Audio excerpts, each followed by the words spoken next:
Hey YouTube, today I have a bunch of interesting stuff on the desk. I've got S54 pistons and crankshaft and conrods, some diffs that I'm rebuilding, I've got all the parts I need to restore an MX5 hardtop, I've got some ECUs, but today that's not what I'm focusing on. Today I'll be focusing on this carbon Kevlar airbox from my 2002 MX5 SP, and there's a very conspicuously placed 3D scanner sitting in front of them. So today I'll be taking you through the process of copying this airbox. So why am I copying the airbox? Well, they're really, really rare, and the thing that finally kicked it off for me to do this was that one of my friends, he's missing his on his SP. Now that sounds a little bit crazy considering how rare the car was that they would be missing it all, but quite a few of them don't have their original airbox, and the reason being that a lot of these cars were purchased exclusively for racing. People would just take the airbox out and throw in a pod filter and call it a day. And the car gets sold on and the airbox goes missing. That's a real shame because it's quite a well-made and very rare and exclusive piece of equipment. So I'm going to try and copy this one with a 3D scan so that my friend can get a proper copy made up. Now, the next question is, why am I 3D scanning it instead of just getting molds taken off the original piece? Well, that's because I don't want my one to go missing either. I've had my car for a few years now. I've seen one used spare airbox up for sale in that time, and it sold for $5,000 within half an hour. They are an extremely rare piece, and if someone needs one, well then you're going to pay whatever the asking price is. I don't want to be in that situation, so scanning and printing and getting a mold made from the print is the way that we're going to do this today. I'm going to be using the Einstar Shinning3D scanner. You'll see videos on this all over YouTube, lots of reviews, and I'm going to probably do my own review on this later for one simple reason. It just isn't as good as most people are making it out to be. It is a very good scanner for its price point. Granted, I think it's the only scanner in its price point that is useful at all. But it isn't quite where it needs to be an engineering tool. So it does require a lot of labor hours to get anything decent out of the scan. I won't be focusing on the review today, but you'll definitely see some of the workflow that I have to do to get a good scan from this, and you might understand why it's not quite at the level that a lot of people sort of are promoting it to be. That said, I've got one and I paid for it and I'm happy with it and I would buy it again, mostly because I think it's really the only competitor in the field of affordable and useful. So step one with copying this airbox is to remove it from the car. That's a really straightforward process. It's only held in by 3 bolts and 1 silicon joiner. So you just start by pulling off the silicon joiner, unplug your MAF, pull the top half off, get rid of your air filter, and then undo the 3 remaining bolts, one of them being inside the airbox. And then you're left with the 2 shells. This is the top shell. And we'll have a look at this in a little bit of detail now because it's deceptively complex for what at face value is a simple shape. I'm going to call this the top bucket. You can see that there's a glue line here. So we've got a top bucket, and then we have a charge pipe which is actually made of 2 halves. You can quite clearly see the seam where they were joined. And then we also have the 4th and final piece, which is the mount for the MAF sensor. And then if you have a look inside, you can see that it isn't actually straight carbon fibre, it's carbon Kevlar. It's a pretty neat little piece. So this was glued on, but it was also fastened with rivets. So that's our top piece. And our lower piece is made from 3 parts of carbon Kevlar, plus the cam locks. So you can see that we've got our bucket here, which is our main body. We've got the trumpet, which is a single piece and is very clearly glued in. And then on the lower half, we have this flat piece, which was presumably, it was made to just reinforce the lower part a bit, as well as provide a connection to the chassis. So let's have a look at these parts in a little bit more detail. We'll start with our top half here. You can quite clearly see that Mazda was embossed into the top bucket. Presumably, from the build quality, I'm going to say that they actually had the molds for these CNC'd. It's really well made. The guys who did this also did the very famous RX-7 SP, which was a competitively raced vehicle. That was a homologation build, and some of the parts from that made it into the RX-7 Spirit R Type A. So the guys who did that and those parts are the same people who made this. One of the more interesting things, and this is going to be a little bit more difficult for me to focus in on, is the number 46 inside. There it is. And we'll bring that into focus. There we go. That number 46 written inside the top half, that's actually the serial number for my car.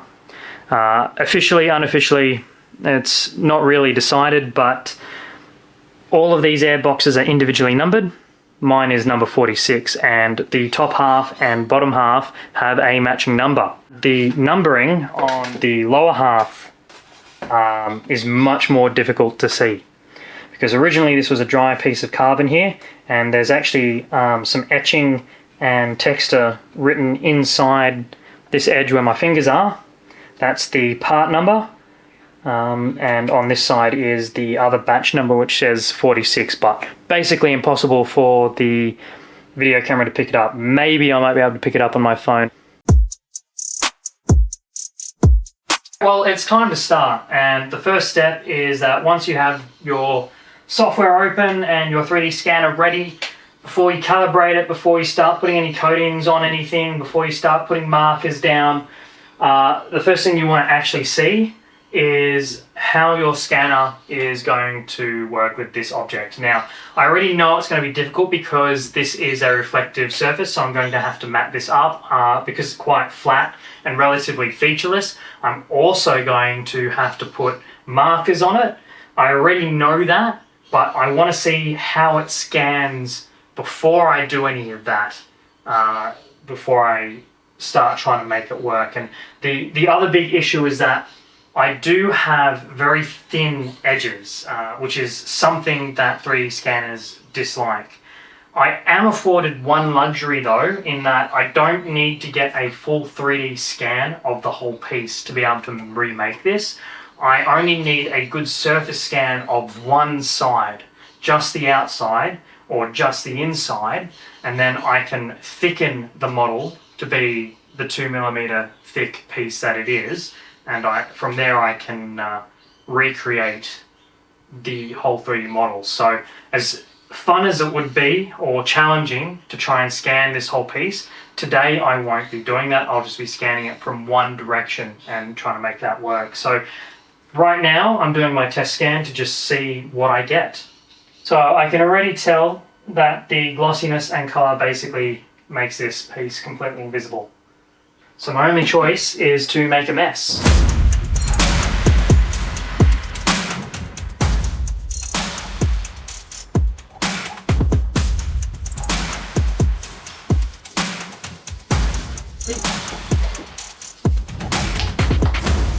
Alright, let's see if that's enough to make an improvement. So that's actually gotten me a pretty good result. Something that just did a quick once over, I can scan the shape. One of the limitations with working this is if you do end up using the markers, they will not work unless you calibrate the device just before the scan. I have no idea why, but it won't detect them at all. Hopefully I'll be able to get away without using the markers. It seems to be scanning quite well with just the talcum powder. Alright, this is going to be my first attempt to get a good quality scan.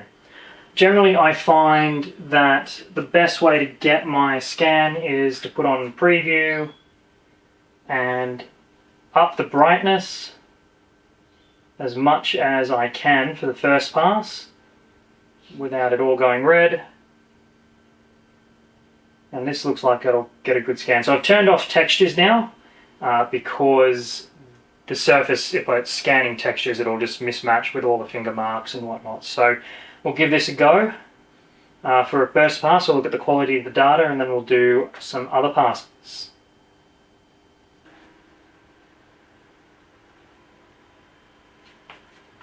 So I can already see that there's areas where I haven't put enough talc and the quality of the data is low. That's what you can see, is that red area around the sides where it isn't sitting as well. But for the moment, I will just persist and see what I can get. So I have now finished the scan, the first scan, which is the top half, and this is the model that I've managed to get from it. One of the things that's really cool is if I just get it at the right angle, you can actually see that it's picked up the texture from the carbon fibre weave, so it's just managed to pick up that depth. So I think that's really cool. This model isn't meshed. I will need to mesh it and turn it into an STL, and then I'll be able to use that in a solid modeling program like SolidWorks or Onshape or whatever you're using, and turn this into a solid model that can be printed out in pieces and assembled in pieces like the original was. I also realized while I was scanning it that there's actually 5 pieces that make up the top piece. This ring here at the end is its own separate piece glued on later. It goes over the intake as a separate piece, which I didn't quite realize. But you can see this model as really good scan data for the most part, but you can see the limitations of the scanner as we go around here. It's not very good at penetrating nooks and crannies. Just that's not how it's designed to work. It's really good for large flat surfaces, panels, things like that. These kinds of high detailed or small detail models, it just isn't really its best performing area. It takes about an hour to scan a model with this level of detail, and I was quite lucky. I was able to get it to be a full thickness model. You can see that I was able to scan the inside quite well. There's a trick to that, but I'll save that for a day working with just the scanner as the point. But this is a good model. So I'm moving on to the lower half, and then I will get these models ready to import into some CAD software and turn these into full 3D models that can be used for printing and fitting.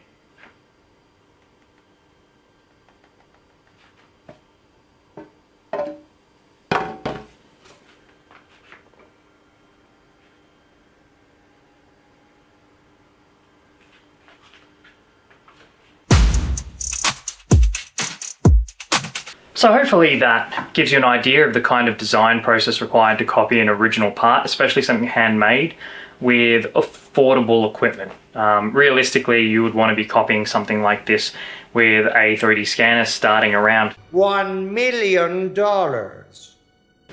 I don't have access to that kind of equipment, but I do have a bit of experience in this kind of design work, which helps me work with a less capable tool like the Einstar.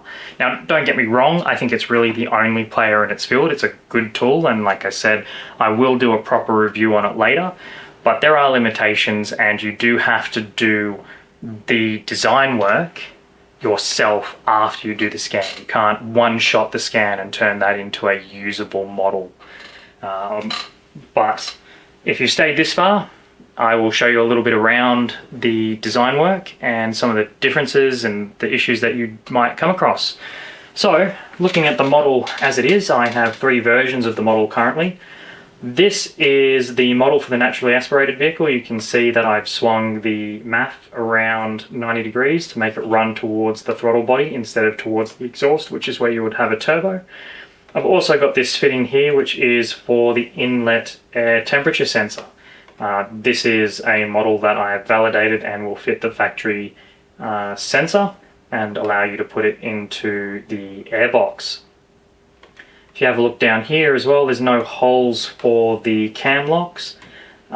This is to allow a bit of selectability in which cam lock will be fitted, as I haven't made a final selection yet, as I don't think many people who would be getting this would be wanting the original cam locks that they came with, but I don't know.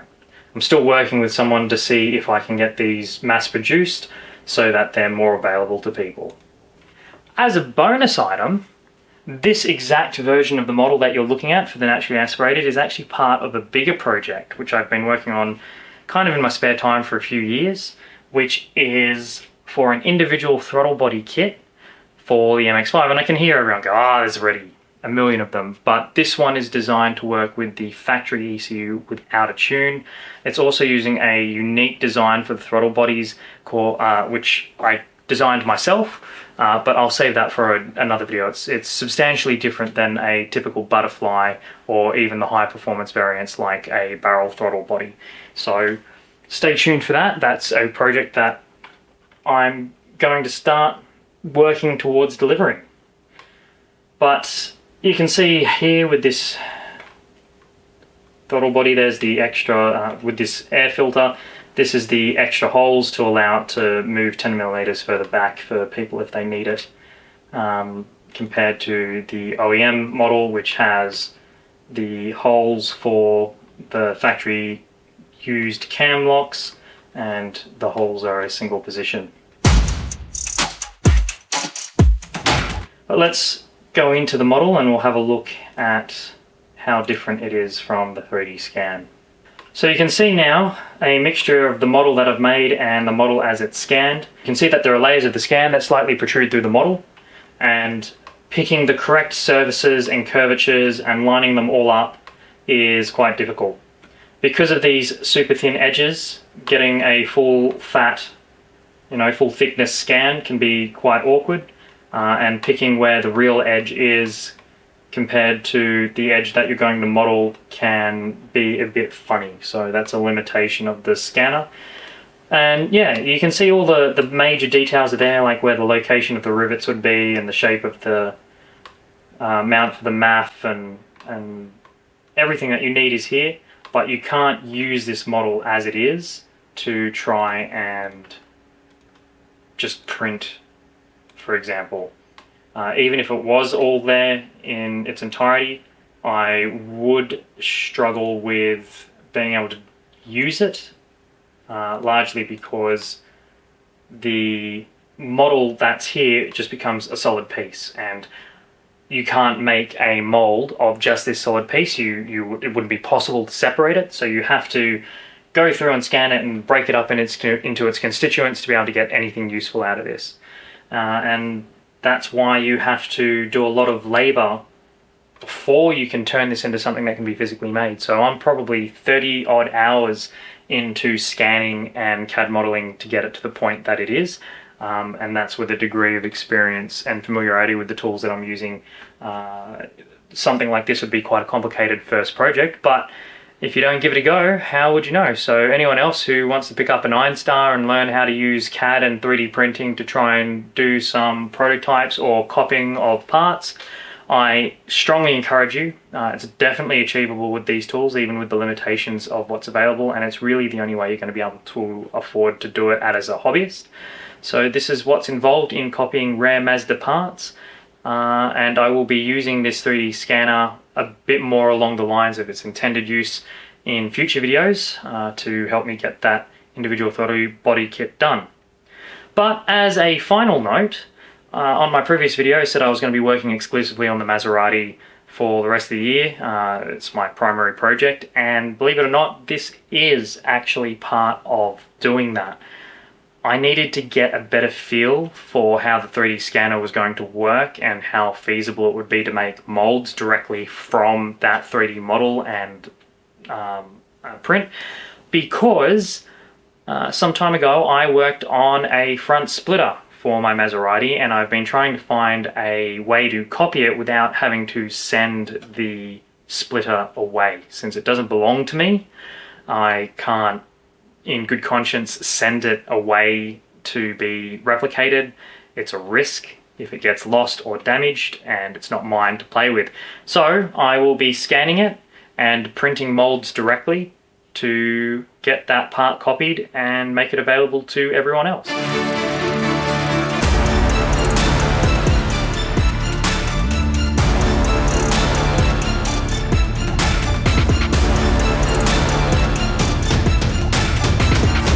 Well, after a few days of modeling and 3D printing, this is what you're left with. Now, you might notice that there's a couple of different colored parts, and this comes down to the limitations of 3D scanning. If you have a look at the model that I scanned compared to the model that I 3D modeled to print, you'll notice that there are some discrepancies. This is to do with the way that these kinds of structured light 3D scanners work, the difficulties in being able to see the dark and reflective surfaces. The fact that I needed talcum powder to be able to see the surface meant that I wasn't able to use the markers to be able to get a good reference on the size of it, so everything's a little bit off, including some funny artifacts like being able to see places where the talcum powder was on a bit thicker and you can get little waves and things like that. So I had to 3D print some parts again after printing them out and validating them against the original part.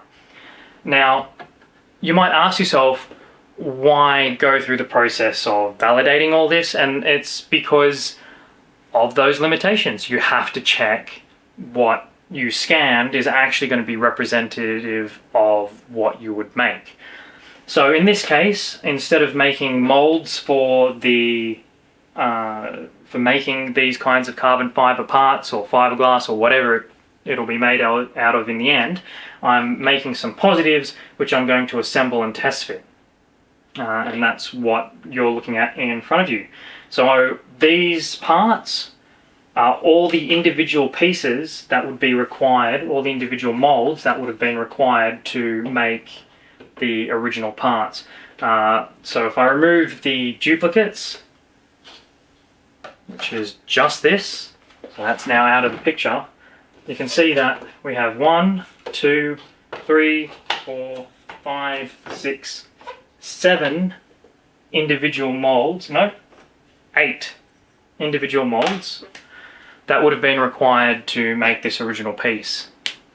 One of the other difficulties in making a model for something like this is I'm trying to copy a handmade piece using a parametric designer. You'd have the same problem trying to copy something like this in Fusion 360 or Onshape, which are other popular designing tools. There's human error intrinsic in making something like this, which is part of the character and what makes such a unique piece unique. And copying those in CAD can be very difficult because there might be a temptation to go, oh well, they clearly intended this to round out to be, let's say, 300 millimeters long, but the actual measurement you get in, you know, from validating it and from scanning it might be 297. If I do that, then when I go and make a copy of this part for my buddy who's missing his, it will be ever so slightly too perfect to really look like an original piece. Anyway, that's why there's all these parts here. So now I'm going to assemble it with some super glue and put it in the car and check that the filter and everything clamps on to make sure it's what it's supposed to be. So these two holes here and these two holes here were originally placed in the original parts and they're just used purely to correctly line up the assembly. So this just sits on the back there, and you can tell you've got it the right way around because this protrusion here sits within this radius.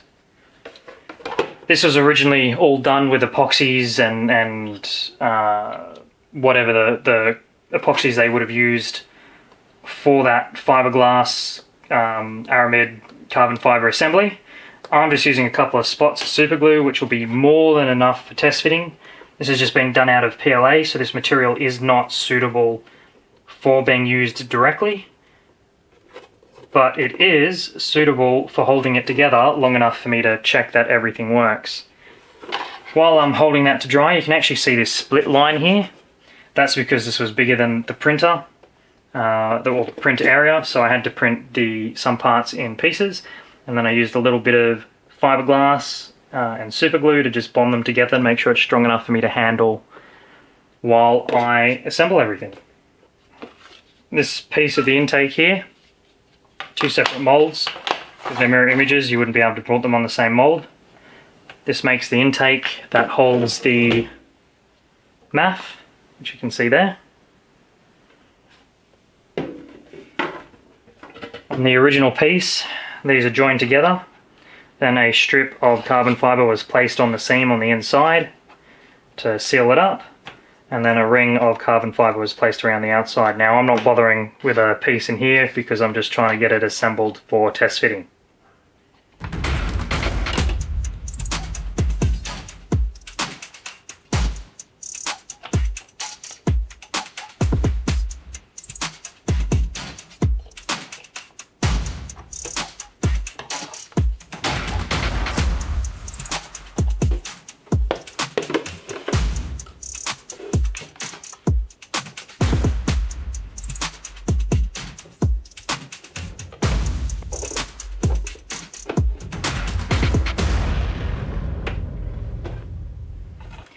On the original part, you can see that all these joins were filled with substantial amounts of epoxy, but for the sake of what I'm doing, just getting it test fitted, I just want it glued to get together to last long enough for test fitting. On the original piece, these 3 holes were actually held together with rivets and then glued, but in my case I'm just going to use them to line it up and glue it all together.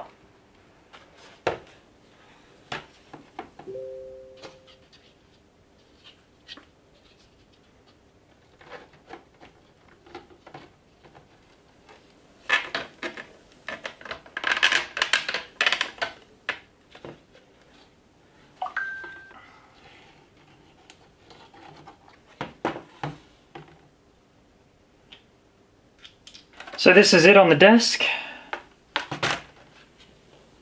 Filter sits as it should. Nice and snug. And if I get the top piece, put it on. Let's see how I went with the cam locks, if I got the positions and the depth correct.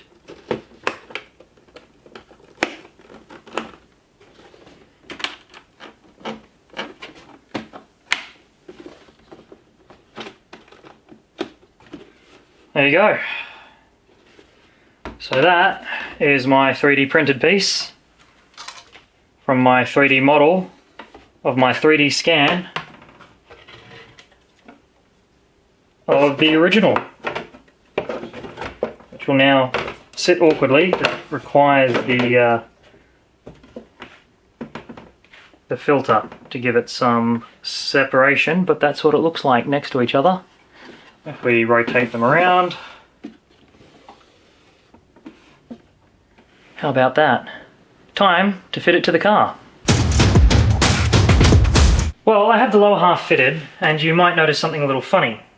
This is the center hole, which is on the original part, but there's a hole further forward on this test piece. I've also got holes further forward on the edge there. You can just see how the standoff is coming through the hole up the front. So the reason for these extra holes is that I've made a slight variation to this design. So the original intent is to make a full-on one-to-one replica for my friend who's missing his original piece. But for everyone else who probably doesn't have a turbo, they probably have a naturally aspirated car, this is a really nice original piece that I'm sure people would like to see. So you can see a difference in the CAD model where instead of having the MAF face back towards the turbo, I have it face parallel with the radiator to go to the throttle body. And to just make sure that people will be able to accommodate larger radiators if they're trying to play around with something like that, I thought I would also test a multi-fit idea where I just put a couple extra mounting points in so that this test piece could be tested for other fit, which is what you're looking at.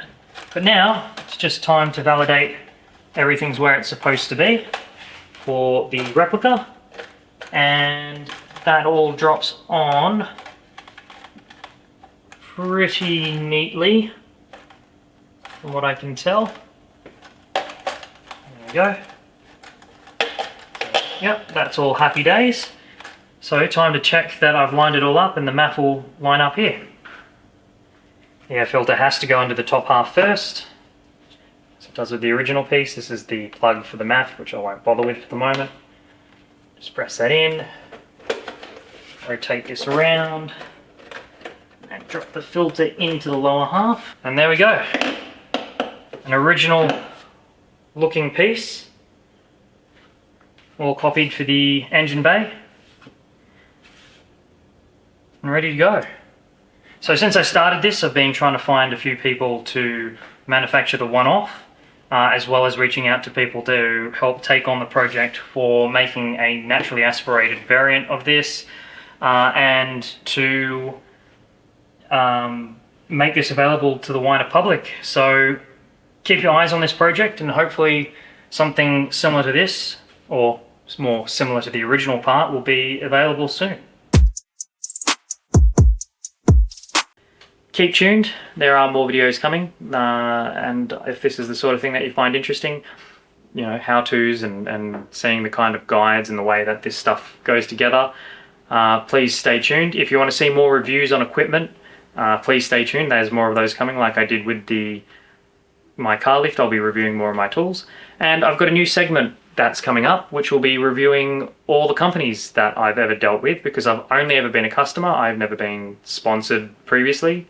I've had some really excellent experiences with some companies, and some really poor experiences with some companies, and since you're all hobbyists and enthusiasts, if you're watching this channel, I'm sure there's some mistakes that I've made that you would like to learn from, and some good experiences that you'd like to also benefit from. So please like and subscribe, join my channel, and I will continue to make and share whatever I can.